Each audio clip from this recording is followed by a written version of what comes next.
America खुद को पूरी दुनिया में सबसे शक्तिशाली देश के रूप में पेश करता है और उसने ताइवान को सुरक्षा की गारंटी भी दी है। नमस्कार, मैं हूं विवेक शर्मा। पंजाब केसरी नवोदय टाइम देख रहे हैं आप। अमेरिका ताइवान का सबसे बड़ा हथियार सप्लायर है।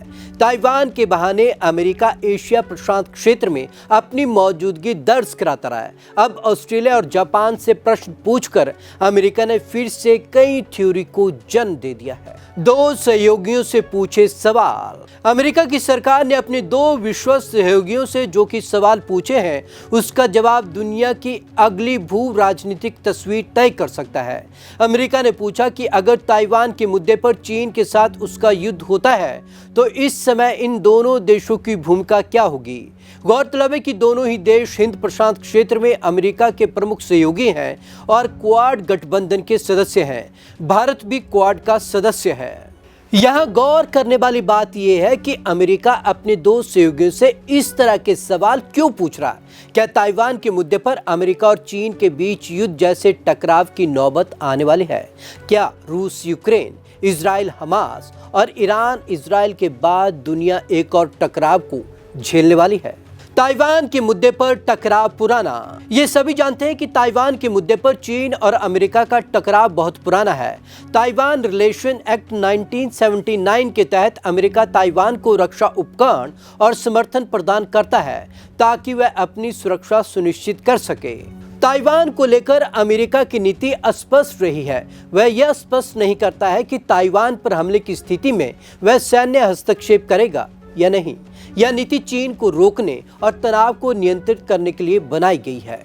ताइवान को हथियारों की बिक्री बढ़ाई। हाल के वर्षों में अमेरिका ने ताइवान को हथियारों की बिक्री बढ़ाई है। इसके अलावा क्वाड जैसे गठबंधनों के जरिए अमेरिका ने हिंद प्रशांत में चीन के प्रभाव को संतुलित करने की कोशिश की है। लेकिन अब अमेरिका मुखर होकर सवाल पूछ रहा है। फाइनेंशियल टाइम्स की एक रिपोर्ट के अनुसार रक्षा मंत्रालय में टॉप डिप्लोमेट अलीब्रेज कोल्बी का कहना है कि क्षेत्रीय स्थिरता और चीन के बढ़ते सैन्य दबाव को देखते हुए इस क्षेत्र में ताइवान को सामूहिक रक्षा का संदेश देना चाहिए। उनका यह सवाल चीन के लिए भी एक संदेश है। डेटरेंस की रणनीति को प्रभावी बनाना। फाइनेंशियल टाइम्स की रिपोर्ट के अनुसार अमेरिका इन देशों की रक्षा खर्चे बढ़ाने और संभावित संघर्ष के लिए ठोस योजनाओं की मांग कर रहा है ताकि डेटरेंस की रणनीति को प्रभावी बनाया जा सके।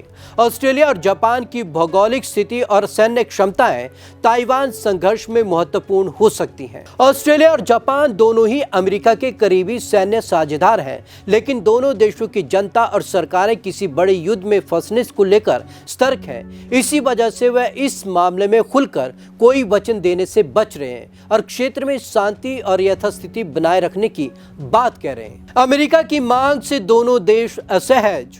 अमेरिका की यह मांग दोनों देशों को असहज कर रही है क्योंकि वे चीन के साथ व्यापारिक और कूटनीतिक संबंधों को संतुलित करना चाहते हैं।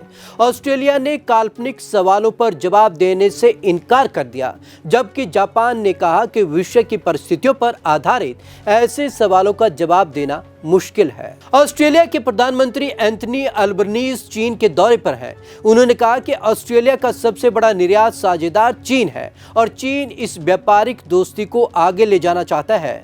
विशेषज्ञों के मुताबिक ताइवान का मुद्दा वर्तमान समय का सबसे बड़ा सैन्य फ्लैश पॉइंट है, जहां पारंपरिक या परमाणु युद्ध की संभावना सबसे अधिक मानी जाती है। अर्थव्यवस्था स्थिरता के लिए विनाशकारी होगा युद्ध। विश्लेषकों का मानना है कि युद्ध की आशंका जरूर बढ़ी है, लेकिन फिलहाल इसकी संभावना कम है।